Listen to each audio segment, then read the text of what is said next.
Veteran and prisoner of war, retired General, Air Force General Brigadier General Jon Reynolds. I'd like to give a little bit of background on him first. I've known this gentleman for a little over a year, and he's amazing. On November 28, 1965, then Air Force Major Jon Reynolds was shot down while flying an F-105D aircraft near Yen Bai, Vietnam, and was captured immediately. His broken bones were not tended by his captors, and over the years he was moved from one camp to another. The first American with whom he had contact was Commander Stockdale, and later with John McCain. He remained in captivity until repatriated on February 12, 1973, for a total of 7 years and 76 days in captivity. General Reynolds is mentioned in Benjamin Shemmer's book, The Raid. Upon release, he attended the 560th T-38 upgrade program at Randolph Air Force Base.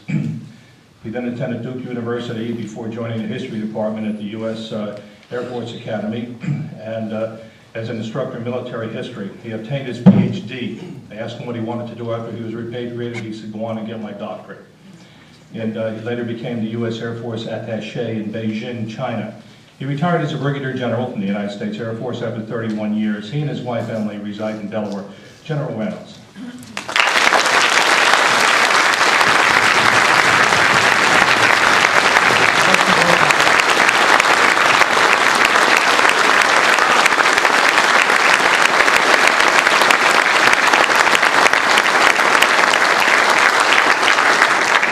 Thank you all very much. I've had the opportunity to see this memorial, and it looks even better than the way I remembered it. I would say, in addition to what Dave Skocik said, that with 31 years active duty and 3 tours of Vietnam, I would have to say that I'm deeply moved and honored on this Veterans Day to have this opportunity to speak directly to these citizens of Kent County. Distinguished guests, the Gold Star family members, military veterans, especially those of the 850th Kent County American Veterans of America, Vietnam Veterans of America, to whom we are all deeply indebted for this inspiring memorial, active duty and retired service members who are present.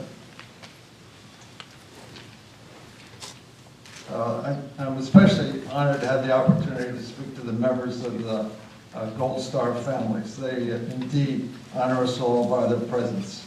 As to the 26 veterans whose names are engraved on the memorial, we mourn their absence, we honor their service, we recognize their sacrifice, and we celebrate the memory of their lives, many of which were all too brief. I did not know any of these 26 men, nor have I met any of the members of the family, and I hope I will have the opportunity to do so. They were professional soldiers and citizen soldiers alike. They weren't looking for fame or glory. They were serving their country, and I consider them very special people. All of us who had the opportunity to serve in Vietnam have something in common. We served together in a conflict which became a very contentious and unpopular war. But I have to say that the bonds which tie men, now women of course, that tie veterans together in adversity are enduring and they run deep. And this was true also with respect to the Vietnam conflict. Those veterans amongst us today have some insight as to what I'm talking about. And they know why men who have served together under harsh circumstances often wish to reunite. And it's not to look at pictures, it's not to tell stories. Comrades gather together to be with the men with whom they served, with whom they suffered, and whom they sacrificed. Men who have been through something together. Men who, in many instances, have been willing to die for one another. I speak from my own experience in the POW situation, which was a little over 7 years. One of the main reasons people were able to survive and to come home with most of their mental and physical faculties intact was the comradeship, the leadership, the ability and the requirement to communicate with one another. What can one say about Vietnam, especially in the presence of these Gold Star members of the Gold Star families? No event in American history is more misunderstood than the Vietnam War. It was misreported then, and it's misremembered now. Some will say there is no balanced judgment on Vietnam. Truth is, like it or not, for America, Vietnam was the defining experience of the second half of the 20th century. It was a lengthy stretch. The first casualties of the conflict were in July 1959. Another 15 years, 2.7 million soldiers had served. Less than a third of them are alive today. And by one calculation, they are dying at the rate of more than 300 per day. Was it a controversial conflict? Yes. Was it divisive? Yes. And its memory lives on for its participants and for those national leaders seeking a way forward in the world today. Some believe the war never should have happened in the first place. Many were convinced it was misled and mismanaged from the get-go. Many of us still deplore our sad and seamy exit in which we abandoned a long-term ally, and also recognize that because of our premature withdrawal, we have lost some international credibility.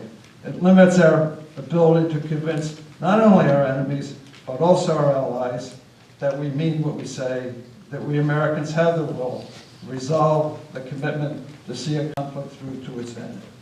In any case, we're not here today to debate how we got in or got out of Vietnam.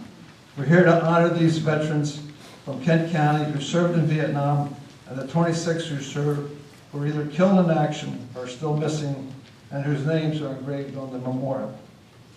They were all vets, and today is indeed their day.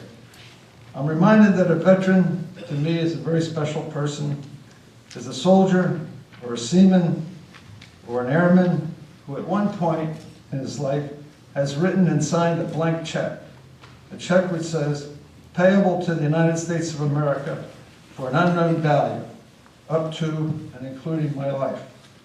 This is one dimension of military service which many people don't get straight. This is what makes military service different from most all other professions. We call it the unlimited liability clause of our armed services.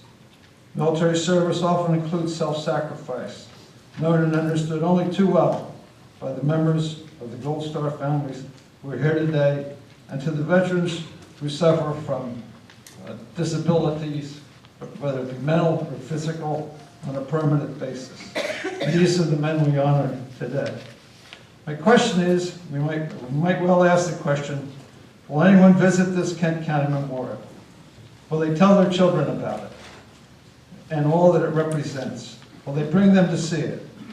Veterans and Gold Star families certainly will, as will active duty military, as will a large percentage of veterans, just as they do at summer Viet memorials across the country, where memorials similar to this one with the names of locals and family and friends are engraved. Even in Washington, Vietnam Memorial Wall, over 8,000 people a day pass this monument. In any case, I encourage each of you here present today to visit this memorial beyond this first day of dedication. And I encourage the leaders of Delaware who are encamped here in Dover and the media here present to ensure that the veterans this memorial represents receive the recognition they so justly deserve. Some may say Kent County is late. I strongly disagree. It's never too late. And you can never say it too much or too often. For these 26 men, each and every one, we honor their sacrifice, we honor their service. May their sacrifice never be forgotten, and controversial as the conflict in which they served may have been, these were the true heroes of the Vietnam conflict. May they rest in peace.